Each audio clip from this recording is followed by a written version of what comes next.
ನಮಸ್ಕಾರ ಎಲ್ಲರಿಗೂ welcome back to my channel Sonu special.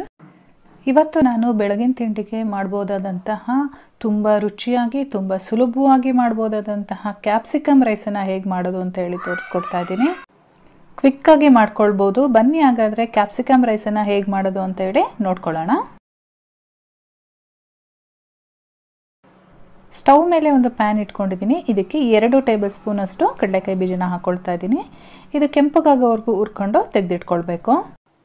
ಒಂದು 2 ನಿಮಿಷ ಹುರಿದಿದ್ದಾದಮೇಲೆ ಸಿಪ್ಪೆ ಬಿಡೋಕ್ಕೆ ಸ್ಟಾರ್ಟ್ ಆಗುತ್ತೆ. ಇವಾಗ ಸಪ್ರೇಟಾಗಿ ಒಂದು ಪ್ಲೇಟಲ್ಲಿ ಹಾಕಿ ಇಟ್ಕೊಳ್ತೀನಿ. ಅದೇ ಪ್ಯಾನ್ಗೆ ನಾನು 1 ಟೇಬಲ್ ಸ್ಪೂನ್ ಕಡಲೆಬೇಳೆ, 1 ಟೇಬಲ್ ಸ್ಪೂನ್ ಉದ್ದಿನಬೇಳೆ ಹಾಕ್ಕೊಂಡು ಇದನ್ನು ಕೂಡ ಕ್ರಿಸ್ಪ್ ಆಗೋವರೆಗೂ ಅಂದರೆ ಕಲರ್ ಚೇಂಜ್ ಆಗೋವರೆಗೂ ಹುರಿದು ಅದೇ ಪ್ಲೇಟಲ್ಲಿ ಹಾಕಿ ಇಟ್ಕೊಳ್ತೀನಿ.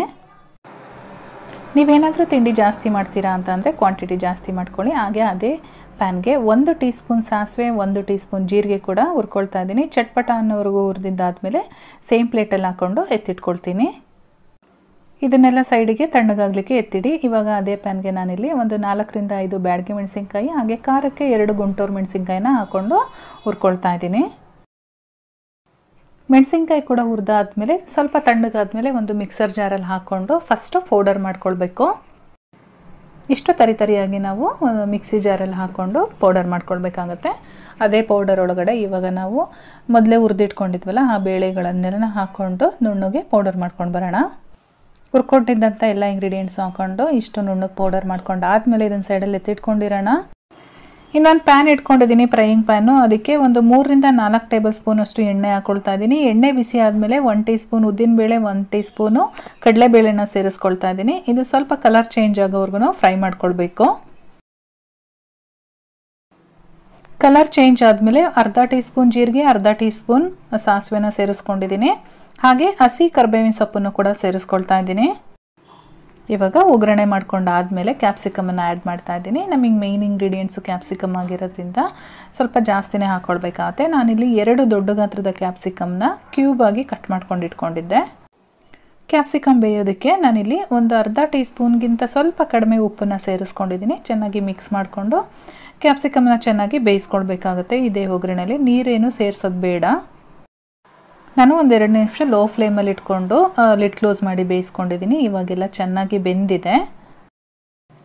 ಈ ಟೈಮಲ್ಲಿ ನಾವು ಮೊದಲೇ ಪುಡಿ ಮಾಡಿಕೊಂಡು ರೆಡಿ ಇಟ್ಕೊಂಡಿದ್ವಲ್ಲ ಆ ಪೌಡರ್ನ ಇದರೊಳಗಡೆ ಆ್ಯಡ್ ಮಾಡಿಕೊಂಡು ಚೆನ್ನಾಗಿ ಮಿಕ್ಸ್ ಮಾಡ್ಕೊಳ್ಬೇಕು. ಕಡಲೆಬೇಳೆ, ಉದ್ದಿನಬೇಳೆ, ಕಡಲೆಬೀಜ ಎಲ್ಲ ನಾವು ಫ್ರೈ ಮಾಡಿ ಪೌಡರ್ ಮಾಡಿರೋದ್ರಿಂದ ತುಂಬ ಹೊತ್ತು ಬೇಯಿಸೋ ಅಂಥ ಅವಶ್ಯಕತೆ ಇಲ್ಲ. ಜಸ್ಟ್ ಮಿಕ್ಸ್ ಮಾಡಿಕೊಂಡ್ರೆ ಸಾಕಾಗುತ್ತೆ.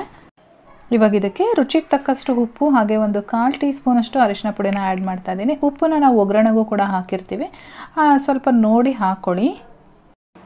ನೀವೇನಾದರೂ ಗೊಜ್ಜನ್ನು ಜಾಸ್ತಿ ಮಾಡಿದ್ದೀರಾ ಅಂತ ಅಂದರೆ ಸ್ವಲ್ಪ ಬೇಕಾದರೆ ಎತ್ತಿಟ್ಕೊಳ್ಬೋದು. ನೀವು ಯಾವಾಗಲಾದರೂ ತಿನ್ನಬೇಕು ಅಂದಾಗ ಮಿಕ್ಸ್ ಮಾಡಿಕೊಂಡು ತಿನ್ಕೊಳ್ಬೋದು. ಇವಾಗ ಚೆನ್ನಾಗಿ ಎಲ್ಲ ರೆಡಿಯಾಗಿದೆ. ಈ ಟೈಮಲ್ಲಿ ನಾನು ರೈಸ್ ಆ್ಯಡ್ ಮಾಡ್ತಾ ಇದ್ದೀನಿ. ರೈಸ್ನ ಆದಷ್ಟು ಉದ್ರಾಗಿ ಮಾಡ್ಕೊಳ್ಬೇಕು. ನಿಮಗೆ ಎಷ್ಟು ಬೇಕಾಗುತ್ತೋ ನೋಡಿ ರೈಸನ್ನು ಆ್ಯಡ್ ಮಾಡ್ಕೊಳ್ಳಿ. ನಾನಿಲ್ಲಿ ಸುಮಾರಾಗಿ ಒಂದು 2 ಕಪ್ಪಷ್ಟು ಆ್ಯಡ್ ಮಾಡಿದ್ದೀನಿ.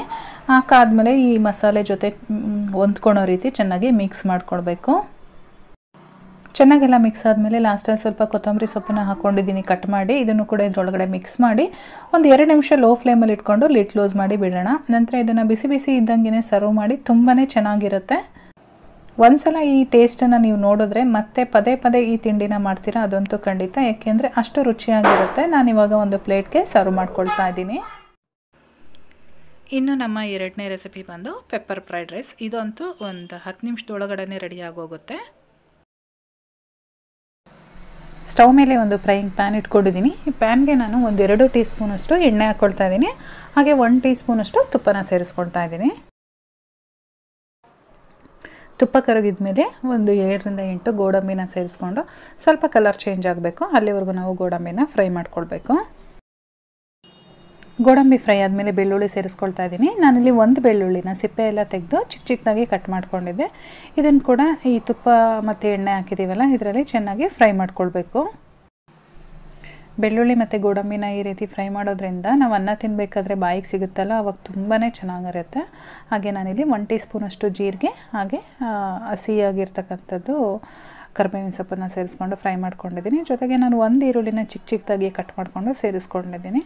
ಈರುಳ್ಳಿನ ಆದಷ್ಟು ಕಡಿಮೆನೇ ಹಾಕ್ಕೊಳ್ಳಿ. ಜೊತೆಗೆ 2 ಹಸಿಮೆಣಸಿನ್ಕಾಯಿನ ಮಧ್ಯದಲ್ಲಿ ಕಟ್ ಮಾಡಿಬಿಟ್ಟು ಸೇರಿಸ್ಕೊಂಡಿದ್ದೀನಿ.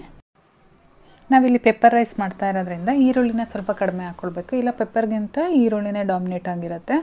ಇವಾಗ ನೋಡಿ ಈರುಳ್ಳಿ ಎಲ್ಲ ಚೆನ್ನಾಗಿ ಫ್ರೈ ಆದಮೇಲೆ ನಾನು ಇದಕ್ಕೆ ನಾವು ಮೊದಲೇ ಮಾಡಿಟ್ಕೊಂಡಿರ್ತಕ್ಕಂಥ ಅನ್ನ ಅಥವಾ ರಾತ್ರಿ ಉಳಿದಿರ್ತಕ್ಕಂಥ ಅನ್ನ, ಯಾವ ಅನ್ನ ಬೇಕಾದರೂ ಆಯಿತು, ಒಟ್ಟಿಗೆ ಉದ್ರಾಗಿರ್ತಕ್ಕಂಥ ಅನ್ನನ ಸೇರಿಸ್ಕೊಳ್ತಾ ಇದ್ದೀನಿ.